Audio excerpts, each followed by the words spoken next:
What's good, meaningful movers? Welcome back to Move With Meaning, the podcast, where actions have meaning, words have meaning, and we open up the conversations to discover what's your next move.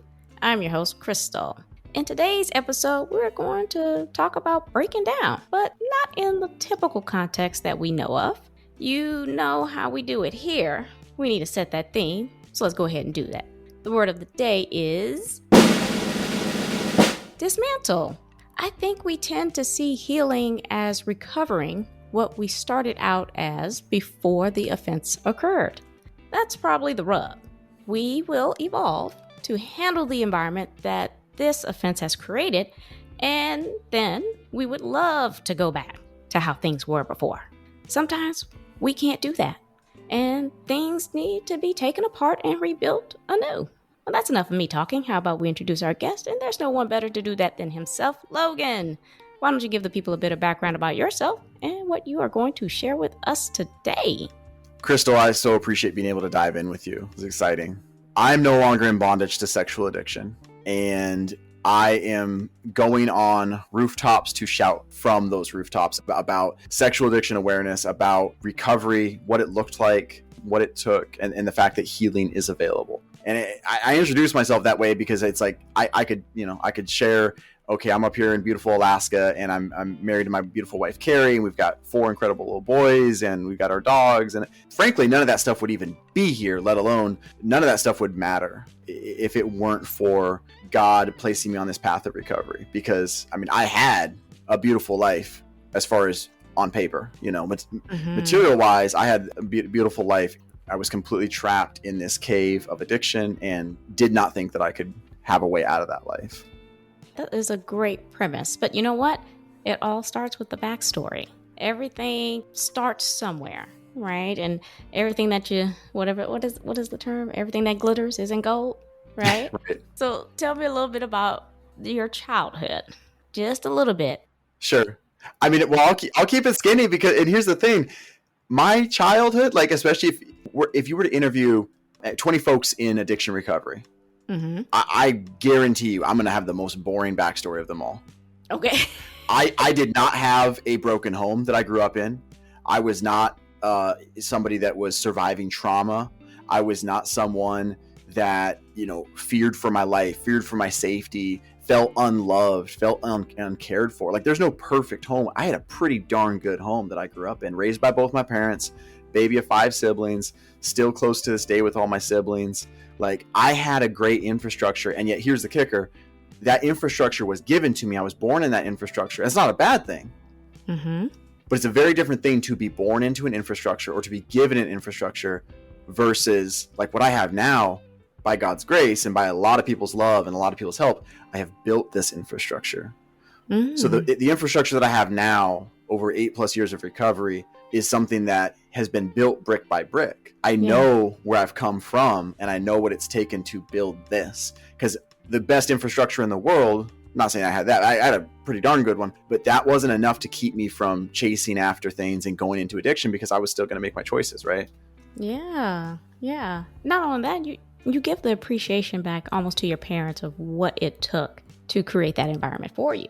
Yeah. And then you come back and think about it, and it's kind of the same way as we're building that to protect our kids or our family, like to protect them from this. Yeah. And that's okay. That's okay because, like you said, we have to learn and we have to grow and we go in our own ways. How did things start and then it intensified for you, right? And then this is probably one of those things where I'm exploring something, find something I probably shouldn't have, but whoa, it's intriguing.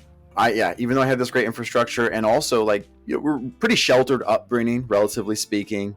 Plus, I mean, I'm younger than some, older than some, but I grew up in the 90s. Like, there were no smart devices, right? The internet existed, but it wasn't the internet that we had now, both in terms of content, but also in terms of access, right? Yeah. My introduction to sexual addiction, my introduction to porn was not actual pornography by any definition if we think about content, but by intent, It was. And what I mean by that is maybe around like 9 years old, I found that in the middle of the annual Christmas JCPenney giant catalogs, I could find pictures of women in bikini and lingerie. So by any definition that you and I would look up, that's not pornography, right? But for me, that was my introduction to it, because that was the first time I was sexually objectifying pictures of women. So the content wasn't porn, but me treating it was almost like pornography. My intent was almost like pornography. And so that was the start, just the beginning stages of my slide into this sexual addiction. Then I'm looking at still photos of naked women. And then, before too long, as a young teenager, discover masturbation. And now I'm looking at hardcore sexual videos. That continued through my teen years. And during that whole time, I've never been shy as a person. Like, you would describe me as a shy person, but I was very shy around girls. I always was insecure, felt like girls wouldn't like me, felt like I was ugly. And so I was always afraid of rejection, and I would not put myself out there talking to girls. A lot of this was very internal. I mean, literally, other than the actual viewing of pornography and the masturbation, it was basically all this internal thing, all my thoughts and everything. And so I didn't even realize some of the things that I was setting up, some of the seeds that I was planting and watering. Because what porn does, and what it did for me, is I'm training myself to chase after new and different, and I can have what I want when I want. I can pick and choose the type of woman, what she's doing, what she looks like, hair color, ethnicity, all these different things. Like, that's what porn is, right? And so I'm training myself I can just take and pick and create my artificial thing. And that's, so much of this, it's not about even the sexual acts, it's the dopamine hits, right? It's that stimulant. Yeah. And so I'm chasing after the most artificial thing, which can give me such a strong high. Didn't know any of this at that point. Didn't know any of this, honestly, until recovery. But those muscles that I was exercising, once I was a little bit older, 18, 19 especially, now I'm starting to exercise these muscles with women in real life. And I'm flirting and I'm seeking attention, and I'm seeing what kind of attention I can get. I call it going fishing. I'm going to go fish and I'm going to see what I can get. And so I basically would seek after and chase and take what I could get from every woman in my path. If I could get physical sexual contact, I would take that. That would be the ultimate culmination. But, most times it wouldn't necessarily lead to that, but I would take what I get. Sexual texting, phone call, anything that I could get at all. But once I realized, like, I've capped out, is how I would think about it. Like, okay, this lady, like, she's going to flirt with me a little bit, but she's not willing to go in. Okay, then I'm going to move on to somebody else. And I'm just going to stop even interacting with that person, because that's not feeding me. Because what I was doing, I was training myself to be a predator. That's absolutely what I was doing. You were hitting it. I was like, I'm gonna let him finish for a second, because when the moment that you were like saying how you were setting yourself up, that it wasn't about the sexual gratification, I was like, to me, it's like power and control. Yep. Right. It's like being able to control the outcome. Okay, well, this is my artificial security that I can create. It's like this fantasy, right? Yep. Sex is such a difficult conversation for me to have. Just with my friends, lately it's been okay. Like, lately it's fine. I remember growing up at a young age and then being introduced to that too. And I remember looking at it and I'm like, I am not enjoying this. I felt weird that other people were and I wasn't. When I was like dating my husband, and I was like, I don't like all that extra stuff. And he was like, why? I was like, well, I think I personally don't get a rise out of watching other people do what I would want to do. Right. It wasn't a thing for me. Because that's how it works in my head. Now, for other people, is completely different. But the last thing I want to do is whatever they're doing on there, I would tell them, I do not do that over here. Like, don't come back here thinking that that's going to happen. Right. That's how it worked in my head. How was it working in your head? Was it just the way you explained it? When it comes to porn specifically? Yes. It fed different things at different times, I guess is one way to put it. Mm-hmm. Because at first, when I'm 15 years old, porn at that point was... I don't remember the name, but like Pinocchio goes to like the Forbidden Island or whatever, right? Like the island where it's just like all pleasure island. Porn was that at that point, because I'd never had sexual contact with a girl. This was like this whole world of forbidden fruit. Mm-hmm. So it absolutely was feeding all sorts of highs, and I was getting all sorts of chemical hits, happening inside my body and all these things. Now, by the time I was 21, 22, I'm married. I got kids. Porn was like a maintenance drug. I wasn't chasing after porn. I was chasing after affairs. And if I couldn't get an affair, I'll hire a prostitute. If that's inconvenient, If I can't afford a prostitute, I'll look at porn.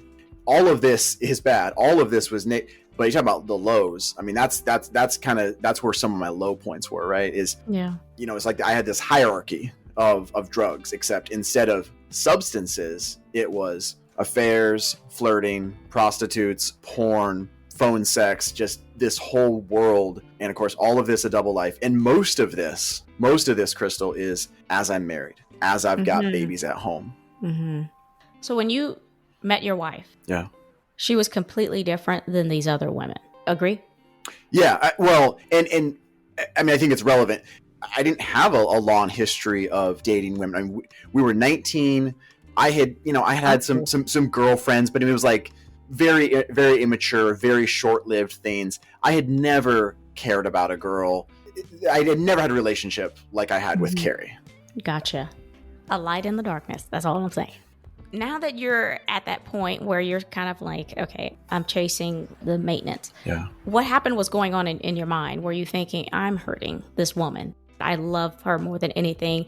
I've never felt like this about anyone. Was hurting her ever a situation that popped up in your head? Did that come up when you were seeking these things? Did that ever pop up, or was it just completely one-liner? So you're asking, did it pop into my head that I'm hurting this woman that I love and how much I'm hurting her? Yeah. Absolutely. And yet it was not enough to keep me from doing it. The self-hatred and the despair and the shame that I felt, it was different before we got married and I was cheating on her versus after, especially once we started having kids. Like before we got married, I had cheated on her with other women. I'd been looking at porn off and on. And I felt shame. I felt some self-hatred, but not nearly to the level of once we're married and we're living together and I'm still doing this stuff. And in fact, it's only ramping up. And then once we started having kids, which was not long after, we had our oldest Elijah 11 months after I got married. So now as I've got a kid too, and then more kids on the way, then the self-hatred and all, it was just exponentially worse. But I'll give you an example from when we were dating. Yeah. I'm not going to get explicit, but I mean, I want to share just a glimpse of what that darkness looked like. And this is relevant, I think, to this story. So, I mean, I shared my background, right? No perfect home, but I had a darn good one. Carrie grew up in the opposite infrastructure.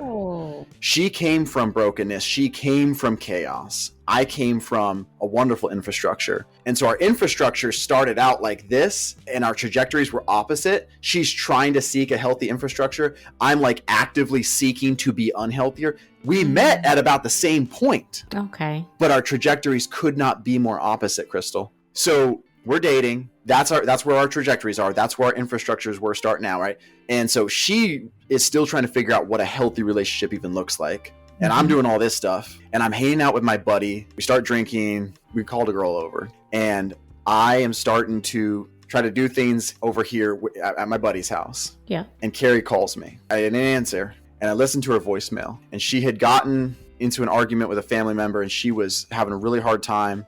And she's bawling. I mean, this is 15 years ago. I don't remember verbatim what she was saying, but basically like she's hurting. She has no clue what I'm doing, but she's hurting. She's crying. And on one hand, did I care about Carrie? Yes. I love her. Yes. And yet I literally I'm like, I don't want to deal with this because I'm trying to do this over here.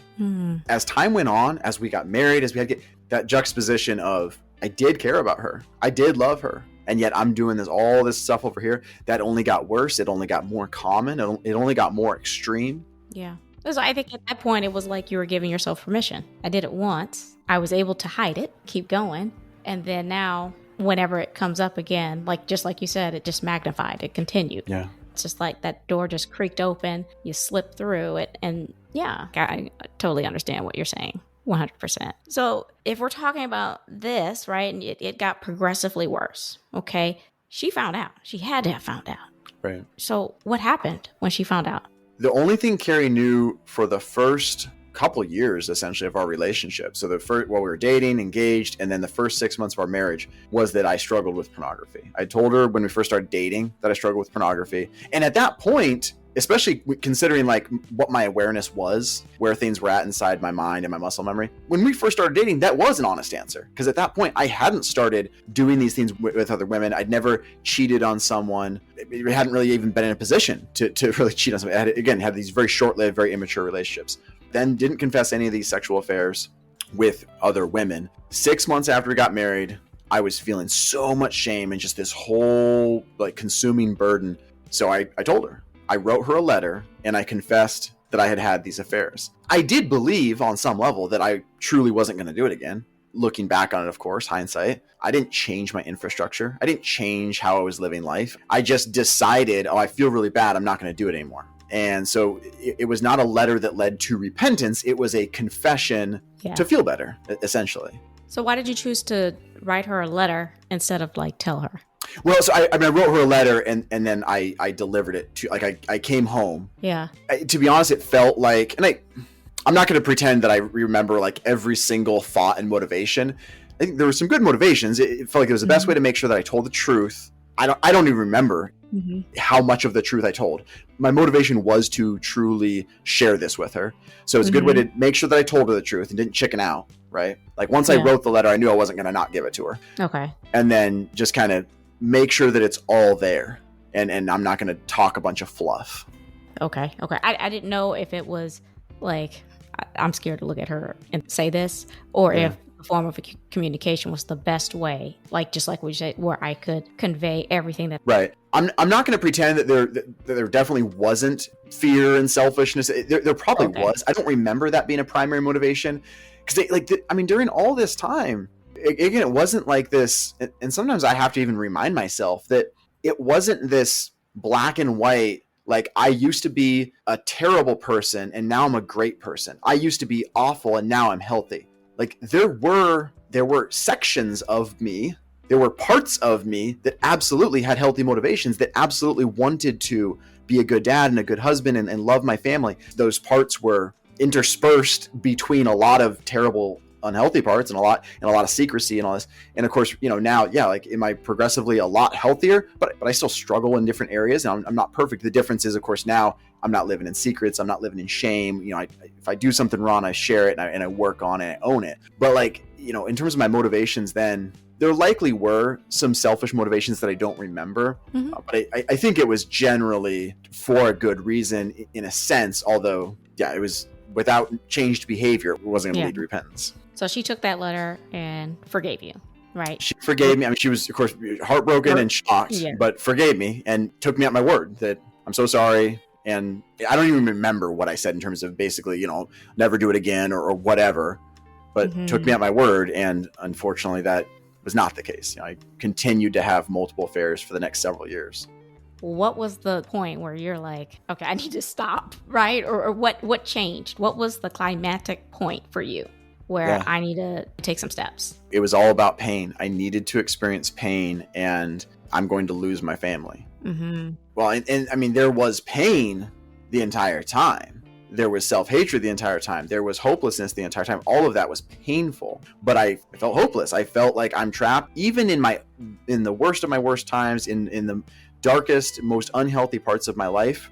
I mean, I never blamed addiction. I never blamed, I have an addictive personality. I've made these choices. I've done this crap. But I also felt like I don't know how to not do this. Like this has become my MO. This is how, again, I my level of awareness was not nearly, where it is now.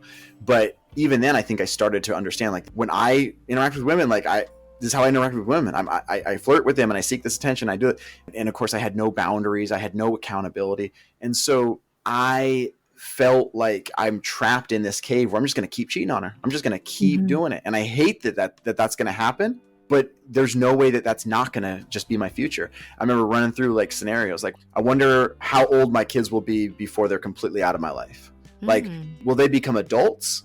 And like, I'll actually be in their life as kids, but then they'll become adults, and then pretty quickly they'll probably realize what happened, and then they'll shut me out, and I'll never see my grandkids. Like, maybe that'll happen. Maybe Carrie will leave me, and then I wonder how old that they'll be when Carrie leaves me. I wonder how long I have. Like, it was this. Wow. It was like I was a cancer patient who you told me I have 2 to 4 years. It was this inevitable hopelessness. Like, I know this will happen. I know I will lose my family. I wonder if I'll have a couple years or several years, but I know I'll lose them. Gosh. And of course, we're talking about this right now. It's like, well, of course I could have made different changes, right? I could have made different choices. I didn't feel like I could because this stuff had just become so almost automatic, not completely automatic. And that's the beauty of recovery, is learning how to make healthy changes, how to build new muscle memory, but it felt automatic. So it's a really long way of saying the change did not start to happen until I got an ultimatum from Carrie. She gave me an ultimatum in 2015. She said, all right, if you don't make some serious changes, if you don't get help, then you will lose me and you'll lose the kids. I'm going to leave. And I believed her. I knew that she meant that. Yeah. That was the summer of 2015. I got sober when I got into a voluntary house arrest, super intense recovery program the next year. I got sober May 19th, 2016. So there's almost a year between ultimatum and sobriety. So it wasn't like a switch flipped and I just became a healthy person, but I did start to do things differently. I started to reach out. I started to go to recovery groups. I started to try to do things differently. And all of that is very weak verbiage, but it's accurate verbiage. I did a lot of checking the boxes, a lot of bare minimums. And when I share this part of the story, I always try to remind people the way I approached recovery, the way Carrie responded to that after she gave me the ultimatum. Like, this is descriptive of what happened. It's not necessarily prescriptive of what you should be doing. Because, I've been asked, like, well, why didn't she leave you? Like, I didn't have another sexual affair. I still went back to pornography multiple times, still put myself in really stupid stupid situations where honestly, it's by God's grace that I didn't have another sexual affair, because I put myself in terrible situations multiple times. She did start to see that I was trying to do some things differently. She started to see that I'm at least trying some resources, even though, it took going to a few different groups. It took some different attempts, basically, in various ways. And the group that helped me build traction was the only group I went to where there was true hope. At least for people that had been in my shoes. I remember going to a Celebrate Recovery, and I'd seen people that, okay, this guy was an alcoholic, this girl was a drug addict, and their lives are different. But I was addicted to pornography, I was addicted to affairs, hiring prostitutes, like this whole way of living. Like, I think maybe it's different for me. Maybe I don't have hope. Yeah. A man named Rick introduced me to a group called Prodigals, which is it's a Christ-based 12-step group specifically for sexual addiction. I didn't even think that existed. I was about to say the same thing. And then I got to meet multiple guys who had basically my story, who had 5 years, 10 years, 15 years in some cases of healthy living. These were just healthy, raw, genuine dudes who you would meet, you would talk to. You would never think that they'd done the things that they'd done in the past. And most of these guys had restored marriages. Not all, because obviously it takes two, right? And, in some cases, their wives had totally justifiably been like, yeah, that's cool, you're going to recovery, but I'm out.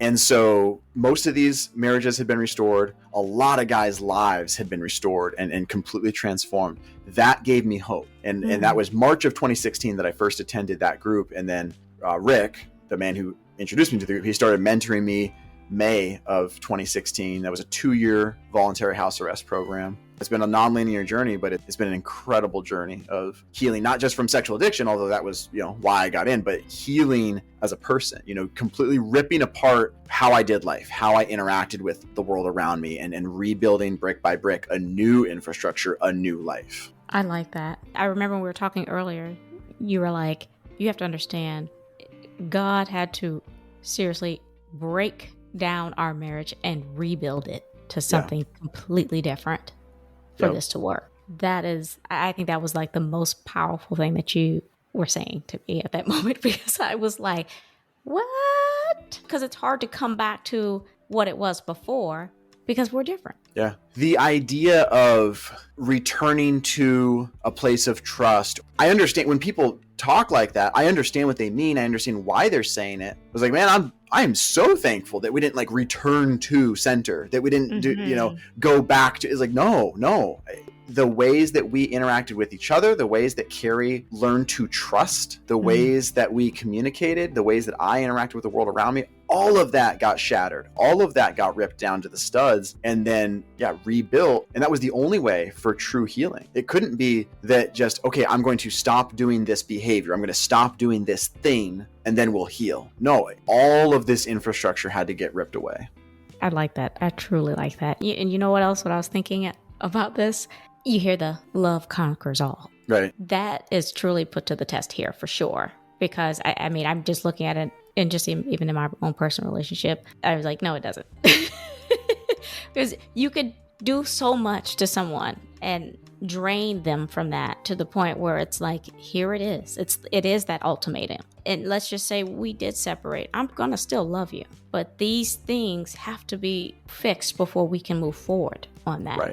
Right. And so I applaud you for just really, truly going through that process, getting help. Not only did you seek out sex recovery, but you did it Christ-based because it helped seal the deal. Yeah. And for anybody, even if they're not looking for it, look for something in a way that supports your belief structure, that relates to you because you want it to stick. So Yep. I really appreciate you on that one.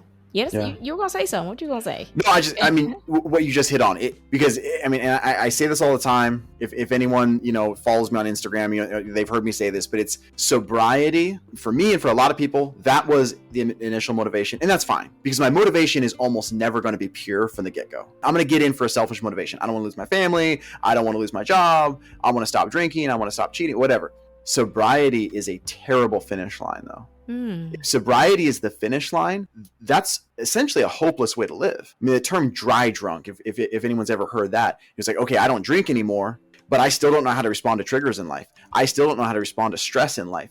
I still don't know how to respond to my kids without yelling and without escaping and the same thing would apply here if all I was doing was working on no longer looking at porn and no longer having affairs, but I'm still responding negatively. I'm still escaping. I'm still isolating, withdrawing. That's not a healthy way to live. And in some cases, that could almost be more destructive because there might be pressure put on my wife to be like, well, at least he's not cheating on you anymore. It's like, yeah, but he's not healthy. Yeah. If I'm not becoming a healthy person, then I'm still going to be emotionally abusive. I'm still going to be this distant person, right? And so going through the recovery process that I have been blessed to go through where, we use the iceberg principle, right? The tip of the iceberg is hiring prostitutes, having affairs, masturbation and pornography, all of that stuff. But underneath that iceberg is my anger and my power and control issues, my fears and my insecurities and all these things. If all I do is chip away at the top of that iceberg and there's still this giant iceberg living, well, number one, there's still that giant iceberg. And if I chip away all the ice up top, it's just going to boop. And now there's a new tip, right? And now there's new behaviors that's going to be there. Yeah. That's profound. Thank you. This has been a great conversation. I mean, I almost hate to ask because I kind of feel like you were just dropping them all the way through. But do you have any golden nuggets you want to add some ketchup just to recap? The number one thing in general that I want sometimes I feel led to say something else, but usually the number one thing I want people to take away is this, is that no matter how far I have gone, if I am somebody that struggled with an addiction, if I am the perpetrator, right? Like if I am that person, no matter how far I've gone, or no matter how far someone else has hurt me, if I have been broken, if I have been hurt, if I've been traumatized, there is no point at which I have hurt someone else or I have been hurt that I cannot experience healing. Now, that doesn't mean that natural consequences don't come into effect. One of my closest brothers in recovery is a guy that went to prison for his crime. I've been blessed to know somebody, this is actually somebody outside of recovery, but somebody that I've gotten to know for the last several years that has experienced some of the worst, most evil trauma, some of the most evil pain that anyone can suffer at the hands of another human. Like, I don't say that lightly. The stuff that this person has endured is the kind of stuff, if it was in a horror movie, it would get cut because it's too extreme. This person has sought out healing. And I've been so thankful to watch them start to seek out that healing, because that person could choose to say, hey, I'm a victim. I didn't cause this. I didn't choose to grow up in this lifestyle. I didn't choose to have this person do this to me. And that's accurate. They didn't choose it. But this person can stay a scarred victim, or this person can seek out healing so that they don't go through the rest of their life as a broken victim forever. So there's no point that I cannot seek healing, no matter how far it's gotten. Look at that. Thank you. You said that with such convictions. I think it's going to get a round of applause in these cars. That's the episode today. I do think this is the first time we've had a sex addiction story on here, but I don't think it will be the last. I do think it is so interesting how we all find different ways of trying to meet our needs, ignore our insecurities, or fill a void. Even when we make the conscious decision to safeguard our loved ones, knowing that we do so with good intentions, we still end up hurting them. And before you know it, you are on the deep end of the pool, treading water with exhaustion looking you straight in the eye. I think That's the point. A lot of the time, not all, but who asks for a life jacket when they don't feel they are in imminent danger? That's why I appreciate Logan for sharing his personal story, his road to recovery, and discovering what good and new looks like. Even if you have a similar addiction or struggle and can relate to the process of breaking promises and hearts, I want to hear how you managed to rebuild your relationship. I love it all, and so will someone else. Before I let you go, Logan, why don't you go ahead and remind people who you are, where they can find your resources, or reach out to you? Yeah, it's going to be pretty much all the same response, which is if you want to hear more from my end, if any of this has been insightful, if you want to get in contact with me, Instagram is the best way. No longer in bondage. And there's periods in between the words, no longer in bondage. And of course, my name, Logan Hufford. Give me a follow and shoot me a message if you have any questions. All right. I'll make sure to include all of Logan's resources and connections in the episode description, as well as on my website's resources page, movingwithmeaning.com. Make sure you guys subscribe to the show, Moving with Meaning, the podcast, and tap that alert bell so you know when these episodes drop. I am on Apple Podcasts, Amazon Music, Spotify, and YouTube Music. Please share, like, repost, and follow. Tag someone. We are creating a community here. Quick housekeeping before you go. Follow me on Instagram at movingwithmeaning82. Also connect with me on LinkedIn. I do dabble in TikTok at Krystal B. Clark. My YouTube channel is up. Kindly run over there and have a look or two. Links are in the episode. Alrighty. I'm Krystal on Moving with Meaning, the podcast, reminding you to take it one step at a time. All moves have meaning. Check y'all later.